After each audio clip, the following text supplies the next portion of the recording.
I'm Ken Whiting, and in this video, we're gonna talk about the top 5 tips for new stand-up paddlers, with the goal of making your entrance into the sport as smooth and fun as possible. So let's get right into it. The first tip relates to inflatable stand-up paddleboards, because about half the boards that are sold these days are inflatable stand-up paddleboards. If you have an inflatable stand-up paddleboard, I would highly recommend considering an electric pump instead of just a hand pump. Why? Well, inflatable stand-up paddleboards are made with drop stitch construction. What that means is this bladder filled board has all these threads on the inside that hold it together and let it keep its shape, but also let you put a lot of air pressure in there, and it holds it intact. Otherwise it would pop or blow up like a balloon without it. That means you can pump this thing up quite heavy. Like this one particular board, you can pump up to 17 psi versus a non-drop stitch construction kayak or board would only go to maybe 2 psi. That means you have to put a lot more air in the board.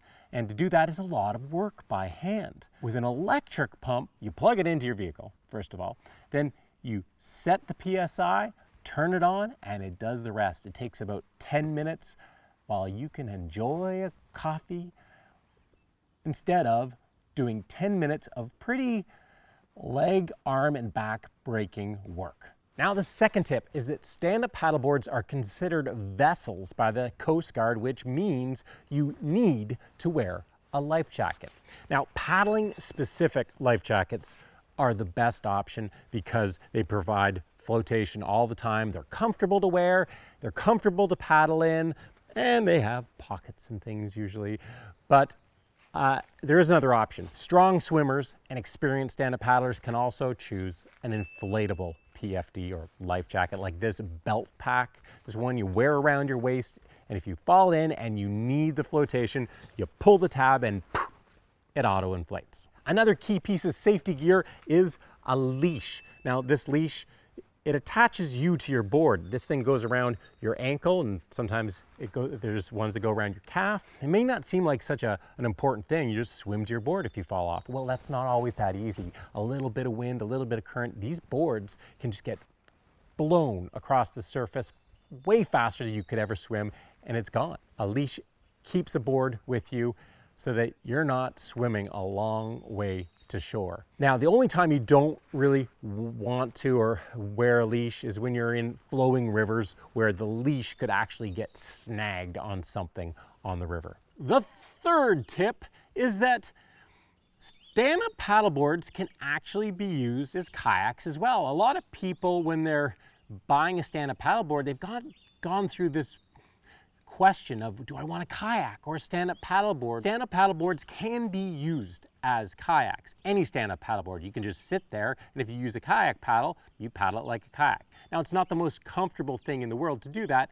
A lot of stand-up paddleboards have attachment points where you can buy an aftermarket kayak seat and put it on the board, and boom, you've got a stand-up paddleboard with a seat that you can then paddle. You just need a kayak paddle. But there are boards like this. This is the Isle Switch, and this board is designed as both a stand-up paddleboard and a kayak. It comes with the seat, a premium seat, and a footrest, so that it really, actually, it comes with the stand-up paddle, which can also be quickly converted to an actual kayak paddle, just like that.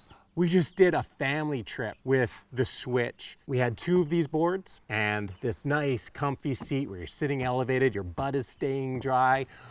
My daughter and I were on one of these things, and I was sitting in the back with the seat. I moved the seat to the back. It's got all these connection points. You can move the seat wherever you want on this board. So I was sitting in the back, and she was standing up and paddling in the front, and then I put the seat up front, and she was sitting up front, and I was stand up paddling in the back. And then at one point, my wife hopped on the board. We brought a second seat on, and 3 of us were on the board. I mean, there's so many different configurations, hence why it's called the Switch. Point being, this one is specifically designed as a paddleboard that can be used as a kayak, and on the fly being turned into one or the other, but any paddleboard can be used as a kayak. So you don't necessarily need to choose between kayak or paddleboard. The next tip we're going to talk about is how to deal with waves, and more specifically boat wake that rolls in towards you. Because if you're paddling on a body of water that has power boats, well, you are going to deal with some boat wake. And here's what you do when that happens. You see the waves come in, well, the first thing you want to do is get down on your knees, lower your center of gravity. Put the paddle on the deck in front of you, and then one knee at a time, drop into a kneeling position with one knee on each side of the center handle. Your center of gravity is much lower now, you're much more stable, and now you can paddle. You can hold the end of the paddle, or you can just even hold the paddle choked up to move around. Next thing you want to do is point your boat directly at the waves that are rolling in. Your board is much more stable hitting waves straight on than when it's sideways and pitching back and forth. Next tip is to practice getting back onto your board from the water. Or if you're unable to get back on your board, or not willing to do so or to practice it, then understand that it changes where you can paddle. If you do end up going for a swim, when you do end up going for a swim, because if you paddle enough, you probably will go for a swim. You have to be close enough to shore that you can just swim to shore. If you're wearing a leash, which you should be, you'll just be towing the board to shore and all is well. But you'll have a whole lot more confidence when stand-up paddling, a lot more comfort when stand-up paddling, knowing that you can get back on the board if and when you do fall off. And so practice before you find yourself in the middle of a lake having to learn the hard way. And here's how it works. Now, if your paddleboard has bungees on the front deck, you can stow your paddle under the bungees while you get on. If not, you'll have to hold it in one of your hands. It's not a big deal. Either way, you can start from the side of the board or the tail of the board.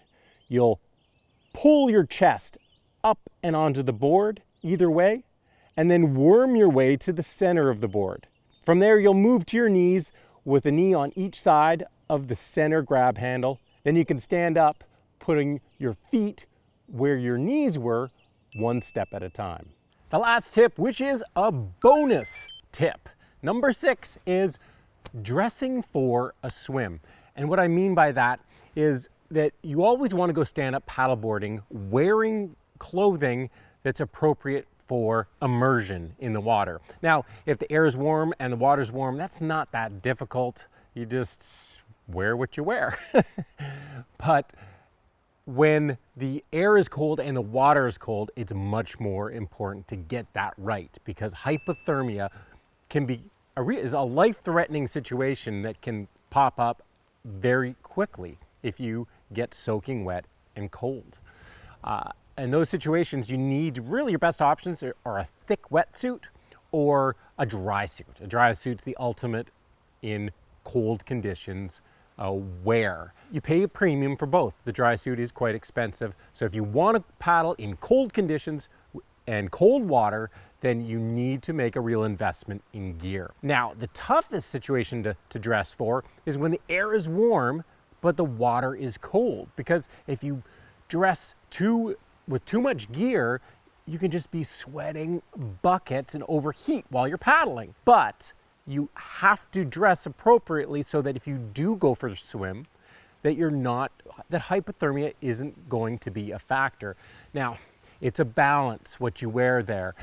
You want to err on the side of caution, which means dressing warmer for being out of the water than you might normally dress, knowing that it's a protective measure in case you go into the water. A good piece of gear to use is a wetsuit. A wetsuit provides good protection in cold water, but isn't as stifling as something like a dry suit when you're out of the water.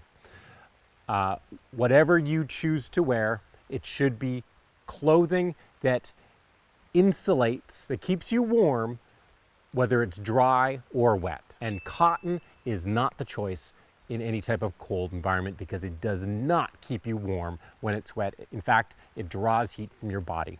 And that's why wetsuits are great, because they insulate you whether they're dry or they're wet. I hope you guys have enjoyed this video and learned something from it. If you have, give the video a thumbs up, subscribe to Paddle TV if you haven't already, and hey, join me at the new inforadventure.com website. It's a site devoted to helping people get outdoors. It's got tons of paddling and trail tips, gear reviews, and adventures.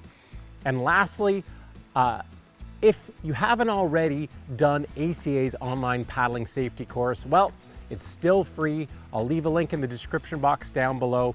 It's a small investment of time. Do it at your own will, and it might make a huge difference in your life someday.